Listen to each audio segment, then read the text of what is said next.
J Mac from Syracuse, New York, man, came all the way out to see my Colorado Buffs. What channel do you watch? They brought you out here. The pregame show. Never watched the college game till last season when Coach Prime came to Colorado. And I am in Colorado at Folsom Field. I am the Colorado Buffaloes auntie from Texas. Sweet treat.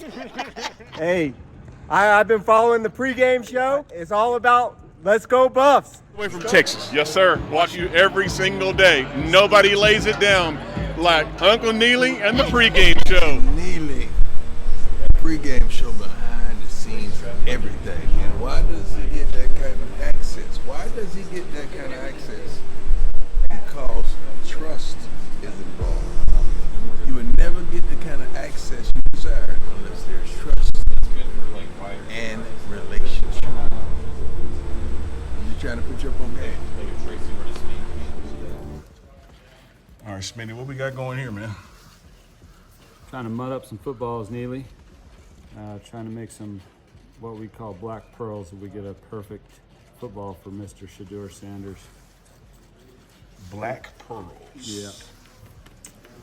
All this stuff out here, some of them are done. The ones I'm about to do now are about halfway prepped. So this is just the kind of the second to the last step to try to make them perfect. And I would guess that you and QB1 have come up with the formula as to how he likes them. Yeah, it's funny. There's a lot of people do this differently. There's a lot of secrets, a lot of cloak and dagger behind it. That's not really my style, right? Yeah. Try to show Clearly, all of you our let me kids. film it. Yeah, I try to show all of our kids how we do it. I learned a lot of this from my guys at the Broncos that used to work with me up here.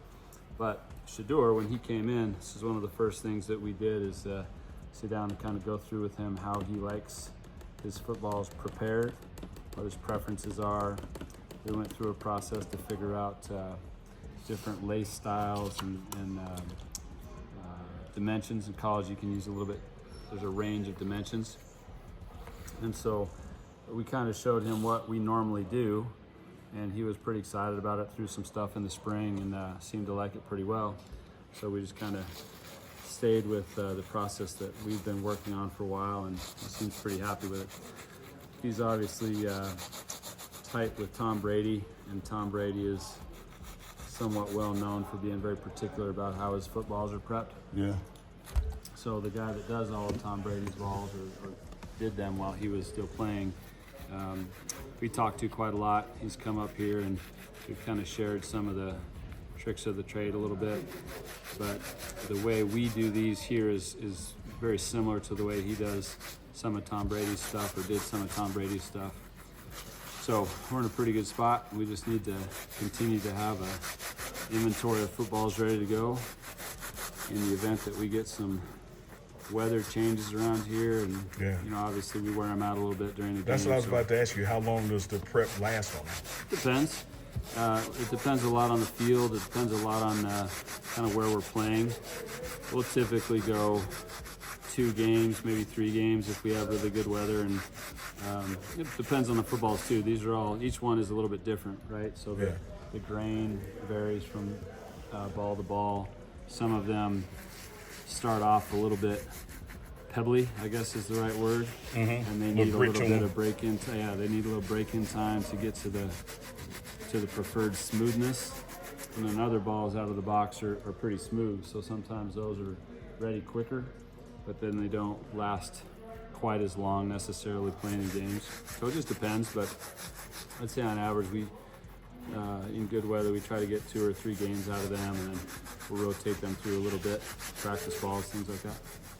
Oh, that helps out too, practicing with them. We try not to practice too much with the game balls just so that we can keep them pretty fresh, but a lot of times if a game ball is kind of right on the edge, we'll put it into the practice bag just to get some more use out of it.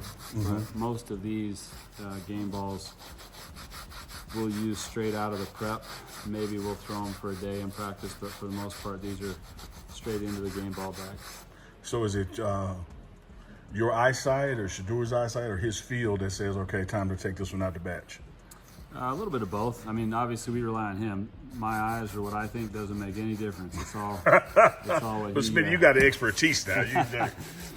Well, like I'm a lot sure of you got an things, right? eyeball test that helps. Yeah. We kind of through our communication, we'll figure out when a ball feels a little bit old to him. A lot of times, what happens is the bladder just kind of gets. I don't know what the right word is technically, but it just feels fatter, right? Yeah. And it's not so much that the fat ball is bad, it's just different. So we try to keep him really consistent, so every time he's playing or practicing, he's feeling the same thing.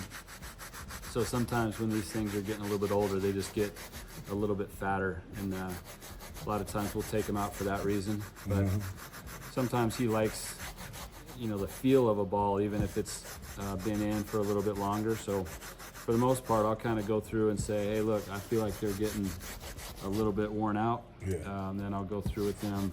Matter of fact, we did it just last week. Asked him if he was looking to update some of the game balls, which he was. So we have anywhere from probably 36 to 48 footballs sitting ready to go. And that way we're ready if we get bad weather. But for the most part, we always have a set that's ready to go if we need to change them out. So you got a rain batch already set up, or a sunshine batch set up, a cold temperature set up? Yeah, it's funny. A lot of quarterbacks, Shedeur, I don't want to put words in his mouth, but I think, the rain is a thing for those guys, right? Yeah. Nobody likes to play in a rain game. So, interestingly enough, at our spring game last year, we had a little bit of steady rain, Yeah, right? tell me about it. Yeah, so it was great because we use a different football in the rain. It's got a little bit of a different stitching in theory, so that the quarterbacks can get a grip no matter where the ball ends up for them. And he hadn't used those before. He threw them a couple days in practice, but he had never had to actually play with them. So we asked him at the spring game if he wanted to run those footballs, and he did. And I think our ball crew did a pretty nice job of keeping them dry like they would be in a normal game anyway. So he got a chance really to play a Colorado rain game, and he was great in that spring game, and I think he was pretty confident in the football. So Yeah. at UCF, where we had a lot of rain sort of in the forecast or before the game, we'd give the officials a set of balls that the weather's good, that's what we want to roll with. And if it happens to rain a lot, we'd ask them to run these alternate footballs. And they're usually pretty good about that, as long as we're communicating with them and letting them know kind of what we intend to do, and we're letting them see and check every football that we're talking about. They're really good with that. Same with the Baylor game, where we had a little bit of rain at the end. I think we had 36 footballs checked in with them, and we're gonna be able to react to whatever the weather kind of dictated for us. But for the most part, I would say now, and Shedeur is really great about this, now none of this is an issue, right? Yeah. He's plugged in, he kind of has a little bit of confidence in what we're doing. We're communicating with him about the specific preferences that he has, and now he can focus on the schemes and the Yeah. And the And not stuff be that he worried needs about to. equipment issues. Yeah, and that's kind of always our goal, as you know. We've talked about it many times, right? Yeah, absolutely. You want the people you service to be able to focus on what they do. That's right. If we're not doing that, we're not doing anything right, because Yeah. the whole point is for them to be able to Absolutely. have the tools that they need to succeed and chase their dreams. And so, Smitty, I get people that ask me, hey, why didn't you grab this content, ABC? And I say, because I would have been in the way. And my job here is not content and narration. My job is to not be in the way. Then get content. that's right. A lot of people that don't really understand the nuance of that, right? And, Yeah. and you've obviously done an incredible job of that, because appreciate it. there's a lot of stuff that people would be interested in, but it's impossible to get to that stuff without creating, a distraction that's not conducive to what we're trying to do. So I understand exactly what you're saying. Yeah, there's some great shots at practice, but then Shedeur will be looking at me and not the receiver. Like, what does that give us? That's right. So a couple more, Smitty, because I think I've noticed you're avoiding the laces, at least right now. Yeah, we'll stay off the laces. There's a couple things that, as you're going through this process, right? The first step that you wouldn't have seen here is we'll put some leather conditioner on these balls, which is part of what makes them appear darker. If I had 4 balls out here that were showing each step of the process, they change appearance Gotcha. pretty considerably all through the process. But the stripes are something that we have to kind of manage separately, and the laces are something that we have to manage separately. And then the logos themselves, we have to manage a little bit separately, because some of the stuff that we're putting on the ball, it's intended to make this part feel a certain way, Yeah. right? But this part is a completely different finish, right? So we have to take care of the football so that each part of the football feels like it's supposed to, and we're not sort of changing the feel of this Yeah. at the expense of this. Gotcha. So the laces we kind of stay off of. They'll get a little bit of mud on them through the course of the process, but when we finish these balls, we'll brush them for quite a while to kind of get all this stuff worked in and worked out. And then we can clean the laces up a little bit. Some players, like if you look at that, that'll look a lot different by the time we get done. But, you know, some people like the laces to, or not the laces, but they like the stripes to appear like a ball's been mudded, so Yeah. they look consistent. And then there's others that have a little bit more of an affinity for a bright white stripe. So depending on who we're talking about, sometimes we'll clean the stripes a little bit differently and try to make them pop. Sometimes we'll try to clean these logos and make them look like a brand new football that's been mudded. But for the most part, Shedeur is all about quality, right? Yeah. As long as that football feels right to him, I wouldn't say it doesn't matter what it looks like, but we don't have to do too much to make it look a certain way for him to feel good about the football. If he picks it up, it feels right, and we're golden. Yeah. Finally, Smitty, and this might be a two-parter. I would imagine that white stripe or those laces, the receivers appreciate them still being white so they can see the ball. Yeah, I think that's right. And then how much of a say in this are they involved, or just it's QB focused and the receivers get on board? It's QB focused for sure, but I think the receivers, to a larger extent, they're used to dealing with a lot of different types of footballs, right? Because most all of them are wearing gloves.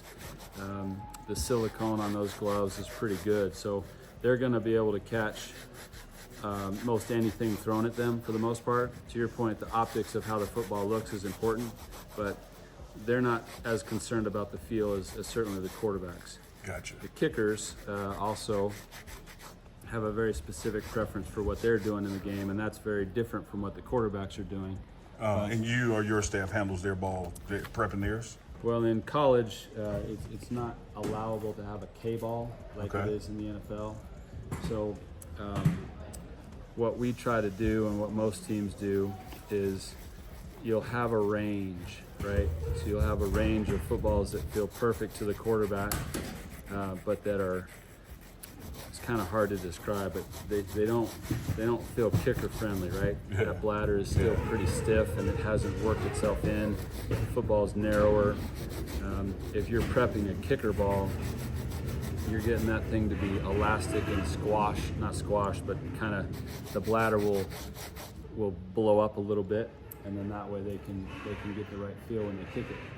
So that sort of organically happens a little bit through the course of using a football for a long time. So if we're careful, we can take a football out of the practice bag that has been prepped for Shedeur, has the right feel to it, but it's lived a long enough life that it kind of starts to react a little bit more like a good prep K-ball would react.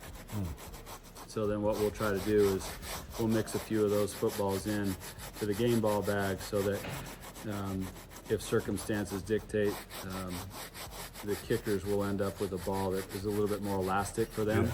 But then if Shedeur's throwing that football, it's still going to feel like a normal football to him.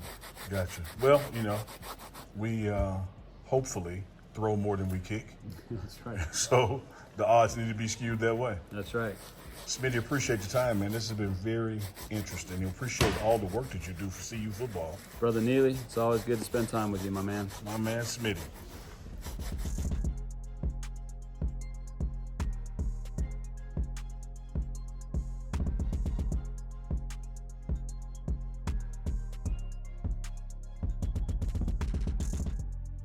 It dropped this week.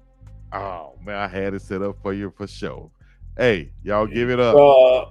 Give it up. Let me put it up on the big screen so everybody can see it right now. Let them know where they can find it, guys. It has just dropped. Uncle Neely's Beard Oil. You can go to facedbyjazz.com. That's face like FACED by BYJazz JAS.com. Facedbyjazz.com. Get your beard soft, get it moist. There it is, facedbyjazz.com. Get that Uncle Neely's Beard Oil. Told y'all it was coming, just like I told y'all we was going to a bowl game. Y'all gonna learn. Y'all heard it right here first. Don't be lying.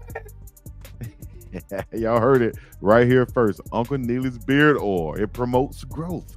Yeah, Increases thickness, prevents split ends, prevents dandruff, help with ingrown hair, and soothes dry, itchy, irritated skin. Get you some right now for you and your friend. Smell good is all natural. Yes. My daughter has a business in Atlanta. She's an esthetician. So if you're in Atlanta, want to go get your facials and all that, you can book appointments on the same site. But yeah, Uncle Neely's Beard Oil is out.